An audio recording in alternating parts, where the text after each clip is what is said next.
Hey guys, welcome back to Total Tactics Football. So we're going to actually look at the Game Week 4 cheat sheet here. And of course, I know that there's going to be a huge international break coming up, but I don't think that really changes my estimations of players. If anything, there's just potential kind of injury concerns that might kind of crop up, and you can kind of, and you will kind of see that the spreadsheet will be kind of reflected for that if that so happens. And of course, we still have some slight concerns with travel and whatnot.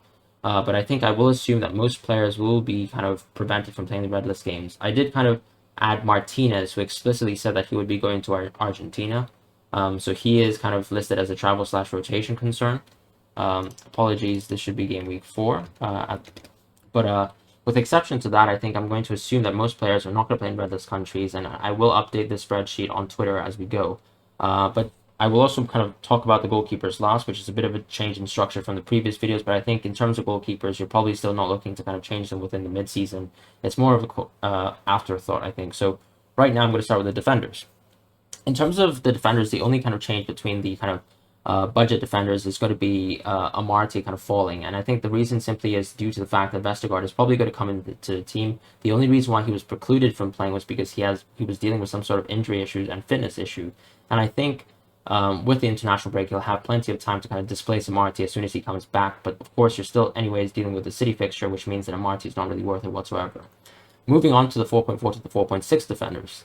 We're actually looking at a very, very similar list to last week. I've kind of changed the Brentford defenders into a category of Brentford defender because previously we had Rico Henry and Pinnock.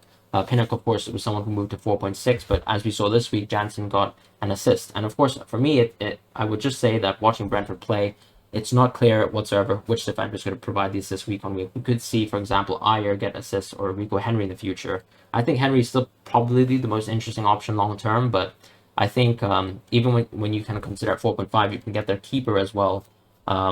There's no real need to really pick out a Brentford defender and isolate them from the others. I think the biggest change here, of course, is going to be the me bringing on these kind of Wolves defenders now that there's a full fixture swing in effect. And I think the most interesting option from Wolves is going to be Marçal, who plays left wing back for them. He's provided some of the highest amount of crosses so far within the league in terms of leading up to Game Week 4. And for that reason, I think he becomes super interesting when the fixture swings. And hopefully, if they get a bit of good luck versus some easier sides, of course, I think you expect Wolves to finally score. And hopefully some of that will be provided by the defenders. It's not going to be provided by the centre-backs in terms of Cody and Kilman, who fall just behind him. But at a 4.5 price, I think if you want absolute safety, you're probably going to go Cody. But I think Marçal is nailed on enough, in my opinion, to actually warrant being in your sides. And I think he becomes a very, very interesting pick for me. The only other changes happen to be for Veltman and Lamptey. I think simply put, it's just the fact that if they're fit, they become decent options, but just differentials right now because we know Brighton is probably still, I would say, a bottom half side in my opinion. I think that's what their kind of performance versus Everton really showed. I think when you look at Watford, they're probably an okay defense, quite a compact one, but probably a side that isn't going to light things up this season. I think Brighton aren't exceptional as well on a defensive aspect. We saw, for example, that Webster really struggled versus Demarai Gray.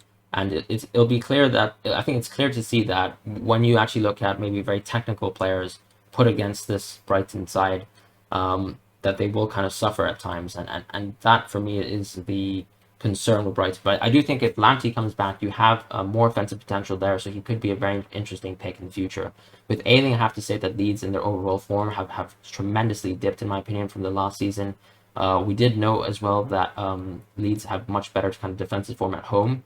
But ultimately, with Liverpool coming up next, and even though I recognize that there's a fixture swing ahead, I wouldn't be interested in Ayling. Of course, a lot of people already have Ayling in your teams, and that's totally fine. I think you don't really consider him as a priority option to get rid of right now.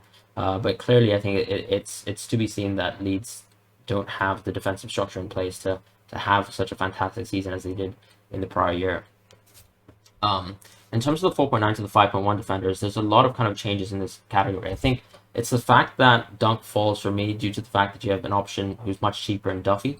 In terms of Soufal, the reason why he falls is I think the West Ham defense is still very much shambolic, and we can see that versus weaker teams or even stronger teams. They're simply unable to kind of keep a clean sheet, and the current Suma signing is super interesting, but I still think that it'll take some time for that kind of defensive partnership to gel. And then, of course, you're dealing with European fixtures coming up, which will kind of put a lot of burden on players like Cresswell and Soufal, who will be playing much more games per season than in the previous one. And I think it's still to be seen whether they can actually kind of hold up to that.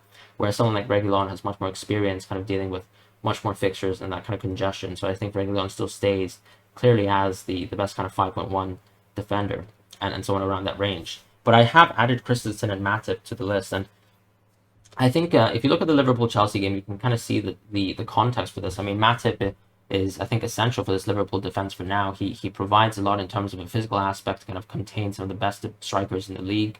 At times, he had very good battles with Lukaku. And in terms of Christensen, we have a player who started 3 games this season already and started as well in the Champions League final. So there's a clear basis to say that Tuchel really does prefer him. And if you're looking at a Chelsea defender to be set and forget, but also cheap, I mean, it really could be Christensen. I know there's some fears about Koundé coming in, but I think long term he's basically meant to be replacing Azpilicueta, who is getting a little bit older year on year, and that transfer might also not finalize. So I think Christensen and Matip are ones to be looking at, especially when we think about kind of maybe diversifying our defense as well if we get a wild card. So I think they're very interesting options as well, and especially with the Chelsea players. You know, if you're approaching game week 7, I think Christensen's so interesting because you're probably looking for 2 defenders from Chelsea, maybe Lukaku. And whilst Reece James could be the more offensive defender, you can have someone like Christensen who kind of represents exactly what Stone/Diaz was last season, where you have someone who might not be starting every game, but when he comes on, gets you a clean sheet, and that is fantastic. With Semedo, I'd say he's a clear differential because they're just better 4.5 defenders at Wolves to get. He might be more attacking as it seems on the pitch, but I think you have to look at his contribution over the last 5 years of his career. It's been very poor since he left Liga NOS. And I think I'm not interested in Semedo. Tierney, it's a bit of the opposite. I think he has fantastic kind of creative distribution, fantastic kind of pinpoint crosses, but the defensive structure for Arsenal is so poor. I just don't really want to kind of go more deeply into it. I think there's high potential they could lose their clean sheet versus Norwich as well, and that's simply what the situation is. In terms of 5.4 to 5.7 defenders, it's very interesting here where I think I've once again allowed for Dean to rise, and of course I was really upset with Dean for the first 2 weeks because I think he could have got clean sheets but really didn't manage to do so. And I think, you know, Brighton didn't really challenge Everton too much, but I will say that the reason why Dean for me is still a good defender is because the fixture list is still so sweet for Everton. You have to say that he has strong potential to get clean sheets, but what I will say is that, as you can also see this week where he didn't get many bonus points, it's clear that Dean has to play a much more defensive role within this Benitez structure. It actually allows for much more room and breathing room for the wingers. So someone like Gray does benefit from the structure, but I think Dean actually gets hampered by it, even though ultimately he gets these set pieces as well, which I think will ultimately convert into assists over the course of the season. In terms of Wan-Bissaka, Maguire/Varane, these kind of players, I think it's more of a question of, you know, if you have Shaw on your team, there's no need to really double up on a Man United defense. I mean, it certainly can work. They have Newcastle up as well. But I just think it's more interesting to have a diversified defense right now, especially since there are such great defenders across Chelsea, City, and Liverpool as well, who can be picked and will not necessarily hamper your week because you're doubled up on a team on a defensive end. With Pereira, I think there's just injury concerns there, so I just avoid, especially with the City fixture coming up. In terms of 6+ defenders, this is very interesting, right? So I think you have, once again, I think a clear basis to say that City will have a strong defense this year. And part of it really is because of how strong their offense is. It's the same thing with Chelsea, where I think they can really live in your box, and especially as a mid-table kind of bottom half team, you just don't have the capacity to deal with Man City at all and kind of stifle them from kind of being inside your box. You're limited to very few chances per game versus these teams, and the defenders aren't really tasked with anything kind of too hard to deal with. And ultimately, with the amount of time that they spend in your box and the kind of crosses and corners that they kind of benefit from, we're looking at much more attacking chances for players like Diaz and Cancelo even, ultimately. And the fact that I think Cancelo becomes more nailed with the Benjamin Mendy news is a huge positive for Cancelo owners, unfortunately, with the Mendy news, of course, because that's not what we want to hear about, you know, a football player. But that's the case, really. And with Robertson, I think him coming back from injury just means that he's a differential. I still think Trent kind of carries that value of the 0.5 additional much better. I think he clearly has the license to attack much more than Robertson has in recent memory. And I think Henderson playing on the left doesn't seem to be a fantastic option. I think he struggles a little bit on that side, and I think his partnership with Robertson is much worse than, for example, the kind of partnership that's now being created on the right-hand side with Trent, Harvey Elliott, and Salah. But we'll kind of see what happens with that structure I still think Trent is the much better option. Going to the midfielders now. So I think there's not much of a change in the 4.5 to 4.6s, so we'll go straight to the 5.5s. The only change for me really that is significant is the fact that Demarai Gray has continued to impress in that structure. He basically, I would say, converted a solo goal versus Brighton, and he's really in form in terms of how dangerous he is, in terms of his clinical finishing, and I think his technicality is something that most defenders will ultimately fail to deal with over the course of the season. He kind of like, Mbeumo in a sense where I think the technical skill is going to be extremely hard for defenders to deal with, but he seems to be possessing that clinicalness. Now, whether he actually carries his form over the course of the season, I'm not exactly sure. But watching him and seeing how he takes his chances right now, I don't think you can really deny him as being the best choice at 5.5. With Mbeumo, it's unfortunate that he hit the post versus Palace, but ultimately had a very, I think, once again, lackluster game when Brentford were able to kind of draw versus Aston Villa. And I think for that reason, he starts to fall a little bit more down my list. I also think with the tactical flexibility of Brentford, there are some times where he, of course, will be reduced probably back into that right winger position and will therefore have less chances. And unfortunately, with Gray's form being so good, I think that's what you have to factor in.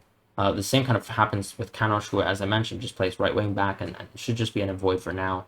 And with Gallagher, I think he's a fantastic player, but looking at Palace's fixtures, I mean, it's a clear avoid for now. When we actually look at the 5.9 to 6.4, this is kind of a wide range of players because a lot of prices have moved up, especially from players with West Ham and Leeds over the course of the last few weeks. And I think Fornals is someone who has risen, whereas Bowen is someone who has fallen. And it just comes down to how the chances are being built for West Ham. I think Bowen plays a bit deeper sometimes. Fornals does the same too, but he also has the work rate to kind of push all the way up into the box. And it's just about kind of being in the right place and right time in terms of positioning. I think the issue with Bowen is just simply his price. And when you compare it to players like Benrahma, Soucé, and Fornals, you have to say those players make a lot more sense in terms of balancing your team on budget. And that's just really what it comes down to. With Saka, I still think there's potential for Arsenal to attack the fixtures. Whilst we might say that their defense is poor, I don't think they're going to have such a hard time attacking some of the teams, that they're going to be facing in the future. And he will benefit as well with Pepe being ill. I'm not exactly sure whether Pepe recovers in time to play the next fixture, but definitely he will play a very strong attacking role for Arsenal, and I think that justifies him being a differential. With Traore, it's just a classic case of who he is as a player, really. Someone who creates so many chances. I think he might have the highest XG without actually having goals scored. So of course that kind of difference is gigantic, and I think that has to reduce him to a differential. You can't look at a player and say, if he had this, if he had that. You have to look at the player and see that the facts are that he does struggle to kind of make the right decisions in the box, and when he's actually presented with good chances, and when he makes those good chances for himself, he just simply fails, and that's why he has to be reduced to a differential. In terms of 6.5, I've just reduced both of the Spurs players down. I think with Harry Kane coming back, Dele Alli is no longer interesting. He won't be on penalties. With Lucas Moura, he's been rotated out of the squad as well with Harry Kane, and that's why they've both fallen. At 6.9 to 7.7, the only kind of real movement is once again Barnes being so, I think, ineffective recently. And I think, as I mentioned, I think Leicester really should be looking at kind of almost starting with a two-striker formation, because it's clear to see that they're not attacking well enough in the structure where Barnes is playing. And I think, maybe Brendan loves Barnes, and I know a lot of people recognize that fact, but ultimately you can't also deny the fact that Barnes has been doing very poorly for them. And he has to be reduced to an avoid for now. I think his price will continue to fall over the course of the international break, where someone like Torres has continued to impress us as the centre forward for Man City. Now, I will mention that he actually played all 3 games so far and only managed to bag his haul when he was versus Arsenal in 10 men. I think that is a bit of a trap in that sense, but still, as a centre forward for City at 7.0, being cheaper than all the other City players, you can't really deny the fact that he does provide you a lot of value for the team. We know City can completely, crush sides 5-0 at times, and he will get those returns no matter what. And if he is more nailed than we previously saw he was, then I think at 7.0 or 7.1, if he actually price rises tonight, he's a fantastic option. With Mount, I think it's almost the opposite, where he's a much more consistent threat for almost 1 assist a week. And sometimes that actually gives you enough bonus points to say that this player is worth getting. He's almost like a set and forget option at that price. So I do still like Mount there, but he's clearly not a best choice due to the fact that Greenwood and Jota are continuing to be firing. Jota will have nice fixtures coming up. He's just avoided or just kind of gone past that worst fixture possible. And Greenwood just has maintained some insane form this season and clearly shown why he deserves to start, I think, even post Ronaldo coming into the team. Gundogan and Pepe remain the same, really. I think with Gundogan, it's more about, if he's given the chance to exploit a very poor defense, he can attack that. But there's still more interesting assets for me on an attacking front for Man City. In terms of the A+ range, a lot of movement, I think, has kind of hit the Man City players. I think Grealish has continued to show why he is nailed in the side. His creative potential and his ability to play 80+ minutes and still create attacks late in the game clearly shows that I think he will stay within Pep's structure. With Mahrez, I think with Jesus' form, that's pretty much the only reason why he's being kicked off the team, or at least not starting. We've seen, honestly, assists from him in both games, or at least goals, coming on as a substitute. But the value there just isn't, in existence for me, because that just reduces his bonus points and whatnot. When you compare him to someone who's so close to him, like Son or even Havertz, who probably gets more minutes, unless something crazy happens, like a Reece James red card, right? So with Havertz, I have to say, it seems like he's playing basically a shadow striker role next to Lukaku, which really benefits him. I think Havertz is someone who, over the course of the fixtures, and especially as we hit Gameweek 7, we might be reconsidering him. I know I said that it's probably going to be most sensible to have 2 Chelsea defenders by that time, but you really could also make an argument for Havertz if he continues this kind of goal-scoring form and continues to show the flexibility that he has as a player to kind of contribute on an attacking end. I will say that there was a key chance as well where he could have slipped Lukaku on this week, and he failed to do so, but ultimately, I think you build so many chances versus much weaker teams as Chelsea, you're probably going to say that Havertz is still a good differential. At 11.9, I've simply dropped Bruno and Mane. I think the issue with Bruno is, once again, that kind of doubt over penalties with Ronaldo, and I think, based on our expectations, I think Ronaldo will have the penalties. Maybe not the free kicks, but the free kicks converts to much less goals and points per season, so we're not really worried about that fact. With Mane, it's also the fact that I think it does. He did have a poor game versus Chelsea. I think you can't deny that. And Salah getting a penalty versus Chelsea is exactly what you need to really show that there's a basis to kind of keep Salah on your team, even if he doesn't have a fantastic game, or even if he isn't super involved in the game. If Liverpool get back a penalty, that's 3 points for Salah, which you wouldn't be able to get if you were having Salah or Jota on your team, and that's really what it comes down to. In terms of the forwards, I actually think that we had very, very little movement this week. I think some of the movement kind of remains to be seen in terms of whether Norwich will be able to kind of climb away from their tough fixture list and do well in the future. But we saw Pukki actually score versus Leicester this week, which was, of course, a very positive side.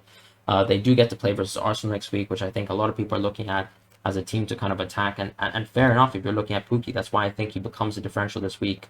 With Armstrong, I would say he continues to fall right now. Even though I think Southampton are building a ton of chances, I do think their fixtures are getting increasingly tougher. And for me right now, looking at the players across the league, I think there's just a much more stronger basis to say that players at the range of 5 to 6.5 are much better within the midfield than in the forward positions. And I think that's why I would say you'd probably want to avoid Armstrong for now. In terms of the 7 to 7.5 players, the only change for me has been, Jimenez rising. And apologies about that. I would also just love to touch up on Tony as well, who managed to finally score this week. I think if you're looking at Tony and you have him in your team, I think you can definitely keep him because the fixtures are still nice for a certain time for Brentford. But I think Tony is definitely shown to be an option where, he's not a must-have, and he's not going to kind of have an exponential price rise, going forwards. I also think that, simply put, this Brentford side probably isn't going to be one of the more lethal attacking sides of the league. So I think his best hauls really will be these kind of maybe small scoring games where he gets the bonus points if they manage to bag some sort of 1-0 lead. But I think Tony is clearly should be someone who remains a differential for the same kind of logic that I explained with Armstrong. But going to the 7 to 7.5 players, as I said, the only change really happens to be with Jimenez. I know Wilson scored as well, but he does have tough fixtures in terms of United coming up, and I think still ultimately I think Newcastle were able to enjoy the fact that the Southampton defense once again kind of, I would say, underperformed their expectations. We saw, I think, the XG of, let's say, 3.59 to roughly 1.34 for Newcastle, something like that. And it clearly shows that Newcastle are still a team that don't create enough goals, I think, in my opinion, in chances, especially versus one of the weaker defenses in the league. And I think that is a good basis to say that I think Wilson will probably cool off with his form as Newcastle deal with some tougher fixtures and some more compact defenses. Because even though Southampton we see as a clearly, I would say, mid-table side who could maybe skid down this season, unfortunately, they've never really had a strong defense. So I think that is a good basis to say that even versus, I would say, what you would consider easier opposition, that Newcastle would probably struggle in the future, just because I don't think they're creating enough chances. Jimenez for me is a rise, but I think you have to say that half the chances for Wolves, and especially the big chances, have all been created by Adama Traore, him and himself. Hwang Hee-chan, I think, comes in as a substitution option, but I don't think that really changes things for Jimenez. I think it's more about, I would probably hold the wait and see approach with Jimenez, because even though Wolves are creating so many chances, I still think that there has been a bit of a fall off, unfortunately, to the player that was there in the 1920 season. And I think it's more about a case of, if you see him performing well, you kind of move away from him. I probably would still consider Bamford, even though he has been a bit wasteful of his chances, over Jimenez for the time being, unless you've got budgetary constraints. With Wood, Watkins, and Iheanacho, similar positions to many of these players, with Wood actually scoring this week, but I think Burnley's fixtures are just generally tougher, and I think there's just much more better prices for players for 7.8 and above, and I think that's what really the future games are calling for. Maybe 3 or 2 strikers, where at least 2 elite strikers within your team, where at least 7.8 plus in terms of price. And I think they're just much more consistent, much more guaranteed, and we've seen that with what Antonio and DCL provided in that bracket. For that reason, of course, Bamford has to remain as a good choice. He can't really usurp any of those 2 players above him. And Ings and Richarlison continue their kind of skid downwards, because Ings will hit a terrible fixture swing for Aston Villa. And then he might also have to deal with kind of maybe Buendia not being able to be fit for games if he goes off to international duty like Martinez. And with Richarlison, I have to say, some of the tension with the squad, the whole dealings with the penalty situation, and the fact that I think Demarai Gray has really risen in my expectations means that Richarlison has fallen. I did say that he was a trap initially. DCL was clearly the better option, and that still remains to hold true. So I feel like that is exactly the case right now. With Jesus, I would say he continues to rise. So even though he doesn't playing as a striker right now, I think the contribution he's providing on a defense, on an offensive end as a winger, has been immense. We've seen assists from him consistently now in 2 games in a row, three assists in 2 games. And he also still finds opportunities to attack the box, as he did, I think, in the 3rd goal versus Arsenal, or the 2nd. I think that was the 3rd goal, actually.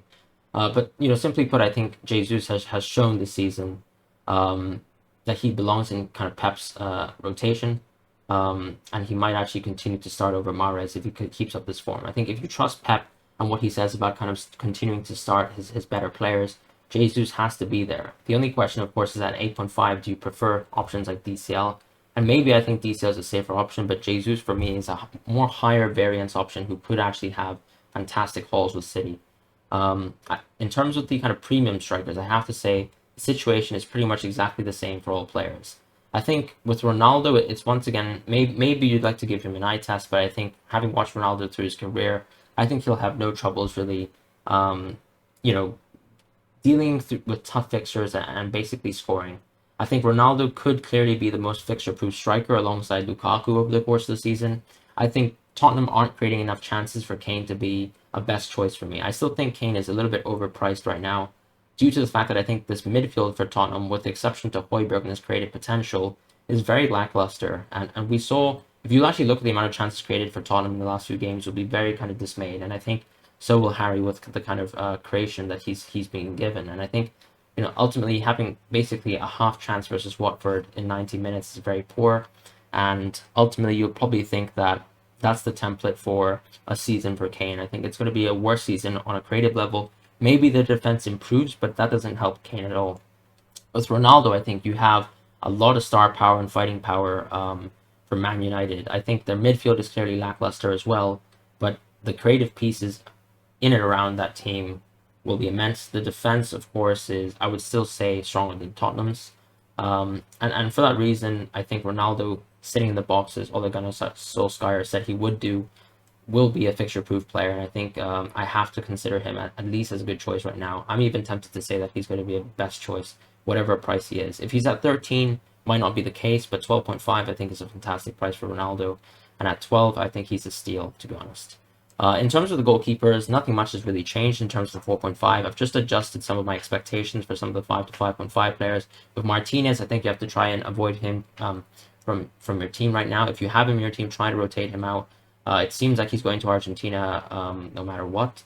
In terms of Meslier and Schmeichel, I think both continue to fall because for me, Leicester have shown a very poor defense this season, even versus some of the weaker sides. And I think with Meslier, the same can be really said with Leeds. I think there's been a clear kind of drop in the defensive quality of both teams.